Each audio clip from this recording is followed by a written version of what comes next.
Hey Flower Tribe, so today we're talking daffodil care.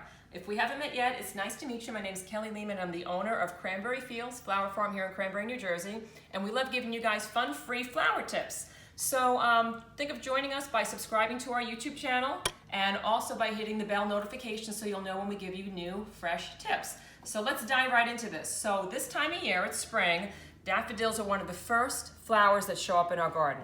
So what happens is we go out there and we clip them, we put them in a vase with water, and sometimes we'll pair them with other spring flowers like tulips. And some of you might have noticed that once you pair other flowers like tulips with your daffodils, these flowers will die prematurely.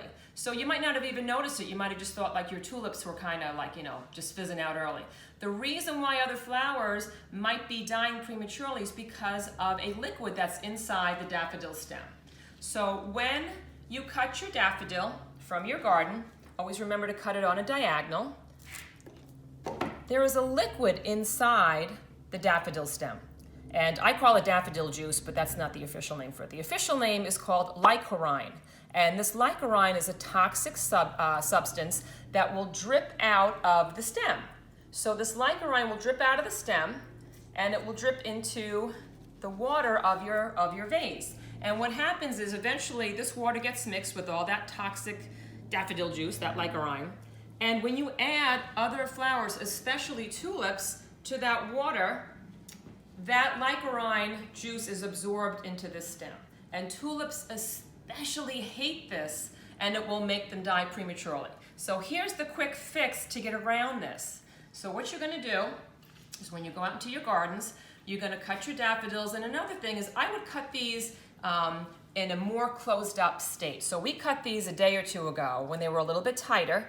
And what we did was we trimmed the bottom, cut them on a diagonal again. We gave it a fresh cut. We put this in the water. Now remember, all that lycorine is running now. It's going to be dripping into the vase water. And we left these overnight. We let them sit, and what's happening is the bottom of the stem is going to form a scab. So once that bottom of the stem forms a scab, the lycorine will no longer run out of it. So it kind of keeps everything in place. You can kind of see the goopy as I do this with my finger. It kind of stretches out. It looks kind of yuck. So if you have a scab over this after 24 hours, that goopy stuff's not going to run out anymore. And you're going to then be able to take your daffodils from this vase that has all the daffodil juice, all the lycorine in it, and you're going to move it to a fresh vase that has fresh water. And then you can start mixing your other flowers with it. I'd still be leery of mixing tulips with daffodils, even when it has a scab, but you could try as long as it has a scab on it. And don't make the mistake that I always do. I let it scab overnight, and it's all good to go, and then I put it with the fresh water, and I start arranging them, and then I say, oh, this is too tall, I'm gonna give it a clip, and I clip it so that it fits better in the arrangement, but when I clip it, I get rid of that scab, and I open up the floodgates for that daffodil juice again. So don't be a dummy like me and just make sure that you're kind of conscious of where the scabbing is. So the reason why daffodils also are a really good pick for your garden is because the rabbits and the deer and the squirrels stay away from this flower because of that toxic juice.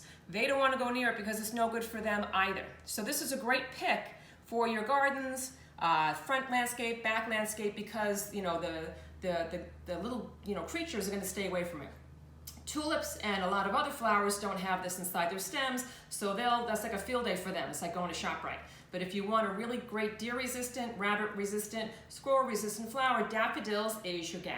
So that's the lowdown on daffodils.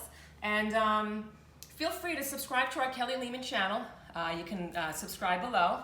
And you can also hit the bell notification so you know when we give you guys more fun, free flower tips. And we also have a vlog on our cranberryfields.com website. So we'll put all those links below, and we'll let you know about these flower varieties also. This is called the double daffodil. I also love double daffodils because they have double the petals, double the fun.